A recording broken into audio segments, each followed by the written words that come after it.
Hey y'all, Zelda here. I am coming on to introduce a new, maybe like a series of videos that I'm going to be doing that is designed to support folks in building trust in their intuition and in anchoring some of their intuitive practices or spiritual practices into their somatic experience. Um, by somatic, what I mean is of the body. So, our somatic cues are information or sensations that we are getting from the body that give us information. And these can give us information not only in the way that sometimes people are clairsentient, meaning that they actually feel their intuitive hits, right? This is sometimes when people they can feel it in their gut, right? That's a form of clairsentience, of clear feeling, of getting an intuitive hit that comes through the body. And so this series is something that I've been kind of like gestating with for a while. But the first part of it, a question that I get asked so many times, just encountering people who are new in the spiritual space, is how do I learn to trust my intuition? How can I trust the messages that I receive? And something that feels really important to me about this question is to identify that our relationship with ourself is a real relationship. That the way that we talk to ourselves, the way that we treat ourselves, the way that we promise ourselves something and then show up or don't show up. These are all ways that we are communicating with ourself, with our body, with our spirit, with the different parts of ourself that we are trustworthy or not. And so in learning to trust intuition, a big question is also, do you trust yourself? And oftentimes people over time, from having a history of trauma or learning that they're not trustworthy. I mean, a lot of things in our society are designed to tell us that we're not trustworthy, that we have to trust other experts rather than ourselves, or that we need to give away our power to others. But actually, we are profoundly trustworthy, or can have the capacity to be profoundly trustworthy with ourselves. So one of the ways that I feel called to explain this is by sharing personal examples or more concrete examples. And so becoming trustworthy to oneself can be difficult because distrust in self is a pattern that is built over time. When we think of, maybe you've heard the phrase like our brain is plastic, or neuroplasticity. The idea of this is that as we repeat things and continue actions or habits or thought patterns over time, they kind of like solidify, right? Like walking a path the same way through a field of grass. The grass is going to get patted down, the water will go that way when it rains, other people will walk that way, this path gets well worn. And so if we decide, oh, I don't want a path there anymore, I want people to go around the field because maybe I'm trying to like regrow the grass there, right? The rain, when it comes, is still going to go down that path. Like other people, when they come through, may still walk through that path. And so you're going to be walking a path and trying to create a new one. And it takes time, right? It takes time to extinguish the old path, to let the old one kind of rehabilitate and regrow. And it takes time to form a new one. And the same is true for our neural pathways.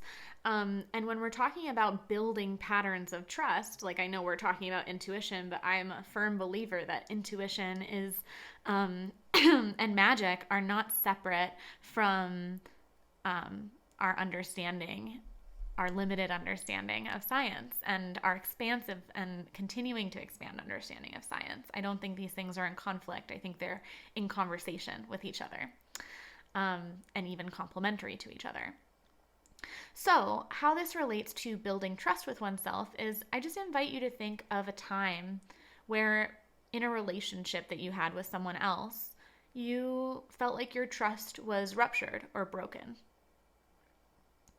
And think about what happened that broke that trust, or what pattern of things that happened that broke that trust. And then think about, if you did, right, the ways that you built that trust back up. So the intention, and you can pause the video if you want to actually use that as a prompt to kind of reflect on. It would be good to maybe choose a person that you have rebuilt trust with and talk about when the trust was broken, and then reflect on how it was rebuilt. If that's something that you feel like would be a good reflection practice, absolutely invite that. Otherwise, now that you've kind of thought of that, or if you have, identify some of these things that felt trustworthy to you. When I've done this type of practice, these are some of the things that I've identified that feel trustworthy to me. One of those things is consistency. So I feel like something is trustworthy when it happens like more often than it doesn't, basically. So like when I can kind of trust that it's going to happen, like trust in regularity, trust in consistency, trust that I don't have to keep track of something necessarily. So consistency is one of the places. Another one is cohesiveness or coherency.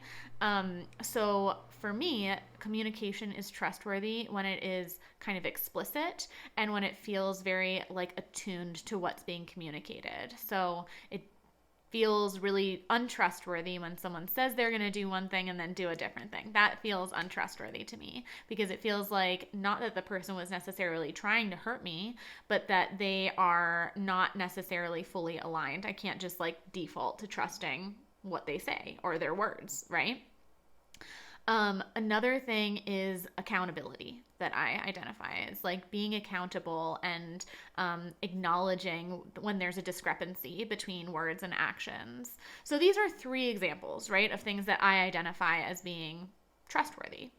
And so in order to rebuild that connection with myself, I needed to be able to exhibit those behaviors to myself. I needed to be able to follow through when I made promises to do things. I needed to be able to set reasonable expectations and show up, right? I needed to, develop all of those traits and skills. And this is true for the body communicating with us. It's true when we work with different parts or energies with ourselves. It's true when we work with guides, their relationships, just like anything else. And so I think a really fundamental part of learning to trust your intuition is, how do you build trust with yourself? One small practice that I invite, and I would be super curious if you have other ways that you've really built trust with yourself, but one practice that I invite you to try out if you want to is to tell yourself that you're going to do something you know that you're going to be able to do. And then just do that one thing for a week, right? So if you say, I know that I feel better when I go to bed at this time, right? And so my commitment to myself is that I'm going to like get in bed at X time. This isn't like I've been going to bed at 2 a.m. so now I'm going to go to bed at like 9 p.m. That is a really drastic jump. So we want to do something that you know that you can accomplish, because then you will build a sense of confidence and trust in yourself that like, look, you said you were going to do this thing and you did. This could be a one-time thing. This could be a thing that you do routinely. But the point of it is that when you're saying it to yourself, you know that you can kind of stand behind it. Doing these really, really small actions, even if it's as little as like, I know that I need this kind of level of trust. And so I want to be able to like sit down and meditate at the same time every day. Meditation is a long-term skill, but maybe one thing you could commit to would be sitting down on your cushion every day, even if you just get back up, right? In order for that to be trustworthy, you need to both set the expectation that you're going to sit down on your cushion and also let yourself just sit down and get back up. Those are both conditions of trustworthiness, right? We don't trust someone if they're like, 5 more minutes, push yourself 5 more minutes. And then every time they say 5 more minutes, I don't believe that 5 minutes. That's totally untrustworthy behavior. You know what I'm talking about, like a workout class or something. So what we don't want to do is we don't want to push ourselves in that particular way. We actually want to set a totally achievable expectation and meet that with consistency and then build off of that. I'm curious if this is something that you've done in your personal practice. This is what I would say is one of the fundamental steps towards building trust with oneself. There are certainly other ones, and I plan to kind of make a video when I have more of those come through. But let me know what your thoughts are. Have you tried this? Are you going to try it? Do you feel like you trust yourself and your intuition? I'd love to hear. I hope to talk to you soon. Bye.